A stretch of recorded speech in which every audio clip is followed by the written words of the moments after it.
یہ لوگ ملازمین کے سامنے ترقی کرتے ہیں، ملازمین 20-30 ہزار روپے کے ملازم رہ جاتے ہیں، جبکہ مالک کروڑوں روپے میں پہنچ جاتے ہیں۔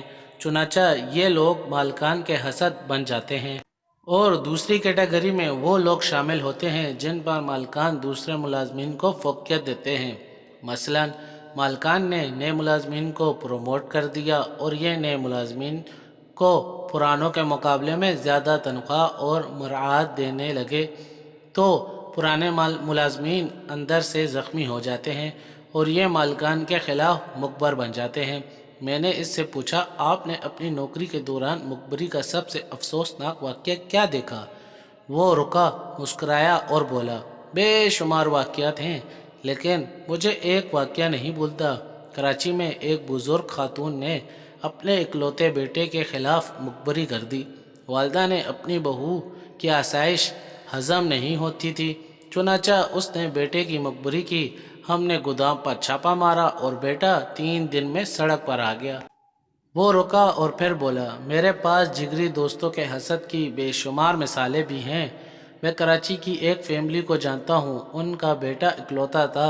بیٹے نے اسمگلڈ اسپورٹس کار خرید لی، جگری دوست نے مخبری کر دی، ہم نے کار قبضے میں لے لی۔ بیٹے کو کار بہت عزیز تھی، چنانچہ والد نے وہ گاڑی آکشن میں خریدی اور زیادہ ٹیکس اور زیادہ ڈیوٹی دی اور گاڑی بیٹے کو گفٹ کر دی۔ بیٹا دوبارہ گاڑی چلانے لگا۔ جگری دوست کی یہ خوشی بھی نہ بھائی، اس نے گاڑی ادھار لی اور بریک آئل کے چیمبر میں چھوٹا سا سوراخ کر دیا۔ گاڑی کا مالک گاڑی چلاتا رہا، گاڑی اسے بریک آئل کے بارے میں وارننگ دیتی رہی، لیکن دوست اسے حوصلہ دیتا رہا، تم فکر نہ کرو، بریک آئل پورا ہے، گاڑی کا سافٹ ویئر خراب ہو گیا ہے۔ لڑکا اپنے دوست کی ہر بات پر یقین کرتا تھا، چنانچہ وہ گاڑی چلاتا رہا۔ وہ ایک دن گاڑی لے کر نکلا، ہائی وے پر آیا، گاڑی کے بریک فیل ہونے اور گاڑی آئل ٹینکر سے ٹکرا گئی۔ لڑکا ایٹ دی اسپاٹ مر گیا۔ باپ نے تحقیقات کرائی تو کہانی کھل کر سامنے آ ہی گئی، لیکن اب کیا ہو سکتا تھا، جانے والا جا چکا تھا۔ بے افسوس سے سنتا رہا۔ میرے دوست نے بتایا، آپ کو شاید یہ جان کر حیرت ہوگی، آصف علی زرداری اور میاں نواز شریف کے خلاف مخبری بھی ان کے قریبی دوستوں نے ہی کی تھی۔ یہ دوست آج بھی ان کے ساتھ نظر آتے ہیں، لیکن یہ لوگ اپنے آستینوں میں چھپے ان سانپوں کے باوجود تک سے واقف نہیں ہیں۔ یہ انہیں اپنا مخلص دوست اور اپنا وفادار ساتھی سمجھ رہے ہیں، جبکہ یہ ان کی جڑیں کاٹ رہے ہیں۔ میں خاموشی سے سنتا رہا۔ میرا دوست آخر میں بولا، تم اگر دوستی کا تماشا دیکھنا چاہتے ہو تو 4 بجے میرے ساتھ چلو، ہم تمہارے سامنے وہ گاڑی پکڑیں گے اور پھر تم اپنی آنکھوں سے دیکھنا حسد دوستوں کو کس طرح ذلیل کرتے ہیں۔ میں نے حامی بھر لی۔ میں 4 بجے تک اس کے پاس بیٹھا رہا۔ چھاپا مارنے کے لیے اسکواڈ تیار ہوا۔ 3:45 بجے مخبر نے اطلاع دی، میں ٹارگیٹ کے گھر پہنچ گیا ہوں۔ 5 منٹ بعد پیغام آیا، ہم اسمگلڈ گاڑی میں جوس پینے کے لیے نکل رہے ہیں، ہم کبلرک میں فوارہ چوک کے قریب فلاں جوس کارنر پر جا رہے ہیں، آج 4:05 تک پہنچ جائیں۔ میرے دوست نے مجھے گاڑی میں بٹھایا اور ہم کبلرک پہنچ گئے۔ نان کسٹم پیڈ نمبر گاڑی سامنے کھڑی تھی۔ دونوں دوست گاڑی میں بیٹھ کر جوس پی رہے تھے۔ کسٹم کے اہلکار گاڑی کے پاس پہنچے، گاڑی کا شیشہ بجایا اور مالک سے گاڑی کے کاغذات مانگ لیے۔ مالک نے پورے اعتماد کے ساتھ کاغذات نکال کر کسٹم کے حوالے کر دیے۔ اہلکاروں نے کاغذات دیکھے، بونٹ کھلوایا اور گاڑی کا انجن اور چیسس نمبر چیک کرنے لگے۔ گاڑی ظاہر ہے ٹیمپرڈ تھی۔ کسٹم احکام نے گاڑی قبضے میں لے لی۔ مالک کا دوست گاڑی سے اترا اور پلان کے مطابق کسٹم احکام کے گلے پڑ گیا۔ سڑک پر ٹھیک ٹھاک تماشا لگ گیا۔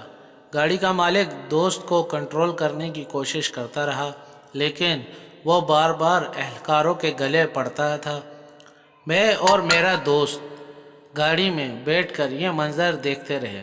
مخبر نے ایک آدھا بار لڑتے لڑتے میرے دوست کو آنکھ بھی ماری۔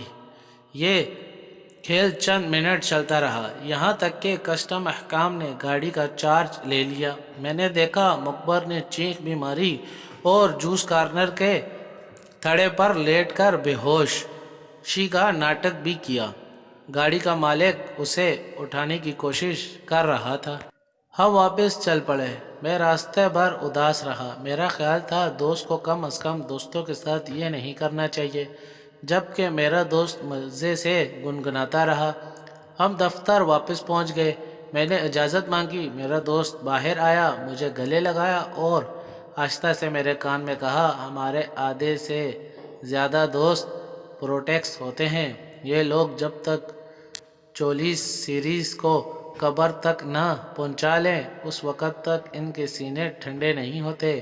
ہم لوگ دشمنوں کے تیروں سے نہیں مرتے، دوستوں کے ہاتھوں سے مرتے ہیں، اور اگر ہمیں ہمارا دشمن بھی مارے تو اس کے پیچھے بھی کوئی نہ کوئی دوست ہوتا ہے۔ چنانچہ ہمیں دشمنوں سے نہیں دوستوں سے بچ کر رہنا چاہیے۔ انسان اگر دوستوں سے بچ جائے تو دشمن اس کا بال تک بھیگا نہیں کر سکتے، اور یہ انسان کی تاریخ بھی ہے اور جغرافیہ بھی۔ رنائی خیال